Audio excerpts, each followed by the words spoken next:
எங்கடா அறக்க பறக்க இப்படி தோப்புக்குள்ளே போகிறேன்னு பார்க்குறீங்களா? எங்கள் அப்பாவும் சின்ன மாமனாரும் உட்காந்து நல்லா கதையடிச்சுக்கிட்டு இருந்தாங்க. சரி வாங்க போய் சாப்பிடலாம் அப்படின்னு சொல்லிட்டு சாப்பாடெல்லாம் செஞ்சு வச்சுட்டு அவங்கள அழைக்க போனேன். 2 பேரும் எந்த நியாயத்தை தான் பொழக்கிறாங்கன்னு எனக்கும் தெரியலை. என் மாமனார், "உனக்கு ஒரு வேலையே இல்லை, என்னைய போட்டு விட்றதே உனக்கு வேலையாக போச்சு" அப்படின்னாரு. சரி ஓகே, அவரை வந்து கையோடு அழைச்சி சாப்பிட கூட்டிகிட்டு போயிட்டேன். ஏன்னா அவர் ரொம்ப நேரம் பசி தாங்க மாட்டார்.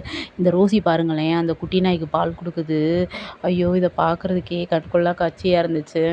அது பாருங்கள் என்ன ஃபாஸ்ட்டாக பிள்ளைய பால் குடிக்குதுங்க அப்படின்னு. அப்புறம் என் மாமனார் கையில் தாங்க பல் விளக்குவார். பல்ல விளக்கிட்டு அவருக்கும் சாப்பாடை போட்டுட்டு இன்றைக்கி வந்து எல்லாருக்குமே பார்த்துக்கோங்க ரசம் தாங்க வச்சேன்.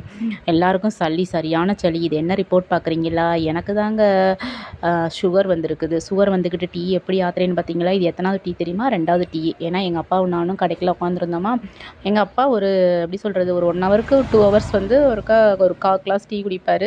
சரி ஓகே, வயசாயிருச்சு, 80 வயசாயிருச்சு இந்த மனுஷனுக்கு. இனியெல்லாம் அவங்களையெல்லாம் திருத்த முடியாதுங்க. நம்ம வயசுக்கு நம்ம திருந்தினா தான். அவரோட சேர்ந்துக்கிட்டு கொஞ்சோண்டு டீ குடித்தேன் பார்த்துக்கோங்க. அதுக்கப்புறம் மத்தியான சாப்பாடு. சரி சாப்பாடு போடுறேன் வாங்கப்பா அப்படின்னா, எனக்கு கஞ்சியை கொடு, மிளகாயை வறுத்து கொடுன்ட்டாரு. இவரோட இந்த கூட்டணி கட்சி என் சின்ன மாமனார் சேர்ந்துக்கிட்டார். எனக்கும் பழைய கஞ்சி கொடு, மோர் வத்த கொடுன்னு. இது நாள் வரைக்கும் என் சின்ன மாமனார் என் வீட்டில் வந்து பழைய கஞ்சியே குடித்தது கிடையாது. ஆனால் இவர் எங்கள் அப்பாவோட சேர்ந்துக்கிட்டு எனக்கும் பழைய கஞ்சி கொடுன்ட்டாரு. நிஜமாவேங்க பழைய கஞ்சி டேஸ்ட்டாக தான் இருக்கும்.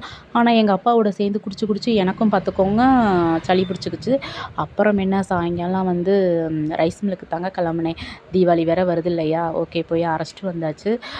அந்த இயற்கையின் படைப்பே படைப்பு தாங்க. அந்த இயற்கையின் படைப்பை பாருங்களேன், தண்ணி சொட்ட சொட்ட ஒழுகுது. அதில் அந்த கோழி பார்த்துக்கோங்க அழகாக குடிச்சிச்சு. ரொம்ப நேரம் பார்த்துக்கோங்க ரசிச்சுக்கிட்டே இருந்தேன். கடை வீடு அப்படின்னு சொல்லிக்கிட்டு இருக்கிறவளுக்கு இந்த மாதிரி தாங்க எனக்கு ஒரு 10 நிமிஷம் கிடச்சிருந்துச்சின்னா, இந்த மாதிரி ரைஸ் மில்க்கு வர்றப்போ அப்படி பார்த்துக்கோங்க இயற்கையை அப்படியே ரசிச்சுக்கிட்டு இருப்பேன்.